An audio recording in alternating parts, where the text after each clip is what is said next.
আকাশবাণী বিয়লিৰ আঞ্চলিক বাতৰি পঢ়িছো ভাস্বতী দেৱীয়ে। প্ৰধানমন্ত্ৰী তথা জ্যেষ্ঠ বিজেপি নেতা নৰেন্দ্ৰ মোদীয়ে আজি নলবাৰীত আয়োজিত এখন নিৰ্বাচনী সভাত অংশগ্ৰহণ কৰে। নিজৰ ভাষণত প্ৰধানমন্ত্ৰীয়ে কয় যে বিজেপি নেতৃত্বাধীন এনডিএ চৰকাৰে সকলো স্তৰৰ জনসাধাৰণৰ উন্নয়নৰ লক্ষ্যৰে আঁচনি গ্ৰহণ কৰিছে আৰু চৰকাৰখনে সমাজৰ প্ৰতিগৰাকী ব্যক্তিয়ে আঁচনিসমূহৰ সুবিধা লাভ কৰাটো নিশ্চিত কৰি আহিছে। এনডিএ চৰকাৰে কোনো ধৰণৰ বৈষম্য সৃষ্টি নকৰাকৈ দৰিদ্ৰ লোকসকলৰ বাবে ৩ কোটি গৃহ নিৰ্মাণ কৰিছে আৰু পুনৰ এনডিএ শাসনলৈ আহিলে পৰৱৰ্তী ৫টা বছৰত দৰিদ্ৰ আৰু বঞ্চিতসকলক অবিৰতভাৱে খাদ্য সামগ্ৰী যোগান ধৰা হ'ব বুলি প্ৰধানমন্ত্ৰীয়ে উল্লেখ কৰে। তেওঁ কয় যে বিজেপিৰ সংকল্প পত্ৰত ৭০ বছৰৰ ঊৰ্ধৰ জ্যেষ্ঠ নাগৰিকসকলক আয়ুষ্মান ভাৰত যোজনাৰে সামৰি লোৱা হ'ব বুলি ঘোষণা কৰা হৈছে। ইয়াৰ ফলত তেওঁলোকে ৫ লাখ টকা পৰ্যন্ত বিনামূলীয়া স্বাস্থ্য বীমা লাভ কৰিব। শ্ৰীমোদীয়ে কংগ্ৰেছ দলে নিজৰ শাসনকালত অসমৰ লগতে উত্তৰ পূবৰ উন্নয়নত গুৰুত্ব আৰোপ কৰা নাছিল বুলি অভিযোগ তোলে।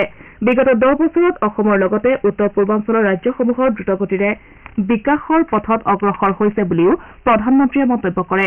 তেওঁ লগতে কয় যে অসমৰ জৈৱ বৈচিত্ৰ্যৰ দিশৰ পৰা অতিকৈ চহকী আৰু ৰাজ্যখনৰ এই সমৃদ্ধ ক্ষেত্ৰসমূহৰ বিষয়ে বিশ্ববাসীক অৱগত কৰাবলৈ তেওঁৰ চৰকাৰ বদ্ধপৰিকৰ। এনডিএ চৰকাৰে নিজৰ শাসনকালত গ্ৰহণ কৰা কেইবাটাও ইতিবাচক পদক্ষেপৰ বিষয়ে উল্লেখ কৰি প্ৰধানমন্ত্ৰীয়ে কয় যে ৩ তালাক ব্যৱস্থাৰ অৱসানৰ দ্বাৰা দলটোৱে মুছলমান মহিলাসকলক সকাহ দিছে। তদুপৰি কৃষি সামগ্ৰীৰ ন্যূনতম সমৰ্থন মূল্য বৃদ্ধি কৰি কৃষকক সকাহ দিয়াৰ লগতে ৩ কোটি মহিলাক লাখপতি বাইদেউৰ মৰ্যাদা দিয়াৰ প্ৰতিশ্ৰুতি দিছে বুলিও তেওঁ কয়। উল্লেখযোগ্য যে প্ৰধানমন্ত্ৰীয়ে আজি বৰপেটা লোকসভা সমষ্টিৰ অন্তৰ্গত নলবাৰী সমষ্টিৰ এনডিএ প্ৰাৰ্থী ফণীভূষণ চৌধুৰীৰ সমৰ্থনত প্ৰচাৰ চলায়।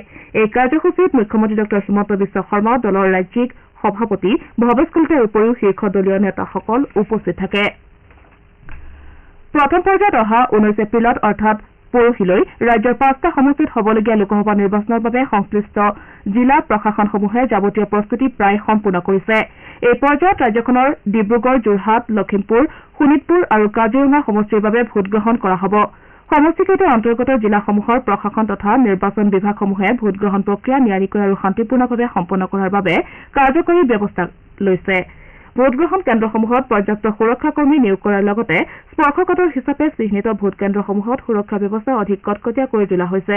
তদুপৰি প্ৰতিটো ভোটগ্ৰহণ কেন্দ্ৰত ভোটদানৰ সময়ত ভোটদাতাসকলৰ সুবিধা হোৱাকৈ থাকিবলগীয়া ব্যৱস্থাসমূহ ৰখাৰ দিহা কৰা হৈছে। বিশেষকৈ দিব্যাংগ ভোটদাতাৰ বাবে ৰেম্প, প্ৰসূতিসকলৰ বাবে দুগ্ধপান কক্ষৰ ব্যৱস্থা, খোৱাপানী, শৌচাগাৰ, বিদ্যুৎ যোগানকে ধৰি সকলো ব্যৱস্থা লোৱা হৈছে। কাইলৈ প্ৰতিটো ভোটকেন্দ্ৰৰ বাবে নিয়োজিত বিষয়া কৰ্মীসকল নিজ নিজ কেন্দ্ৰলৈ ইভিএমসহ ৰাওনা হ'ব আৰু উল্লেখ্য যে প্ৰথম পৰ্যায়ত দেশৰ 17খন ৰাজ্য আৰু 4খন কেন্দ্ৰীয় শাসিত অঞ্চলৰ 102টা লোকসভা সমষ্টিত ভোটগ্ৰহণ কৰা হ'ব।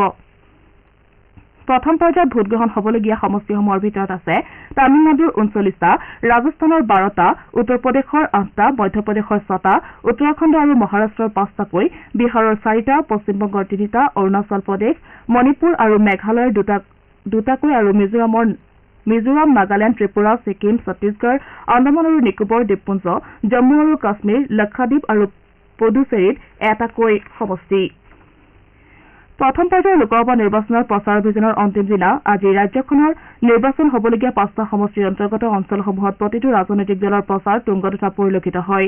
পশ্চিমবংগৰ মুখ্যমন্ত্ৰী তথা তৃণমূল কংগ্ৰেছৰ নেত্ৰী মমতা বেনাৰ্জীয়ে আজি শিলচৰ সমষ্টিৰ দলীয় প্ৰাৰ্থী ৰাধেশ্যাম বিশ্বাসৰ হৈ নিৰ্বাচনী প্ৰচাৰ সভাত অংশগ্ৰহণ কৰে।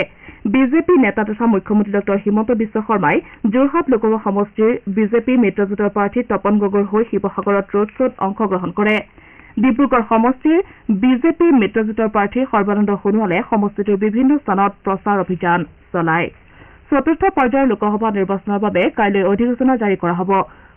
এইটো পৰ্যায়ত দেশৰ 9খন ৰাজ্য আৰু এটা কেন্দ্ৰীয় শাসিত অঞ্চলৰ 96টা লোকসভা সমষ্টিৰ বাবে ভোটগ্ৰহণ কৰা হ'ব।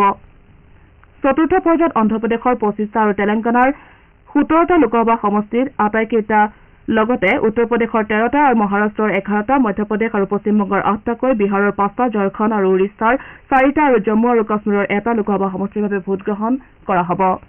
বিয়লিৰ আঞ্চলিক বাতৰি ইমানতে অন্ত পৰিল।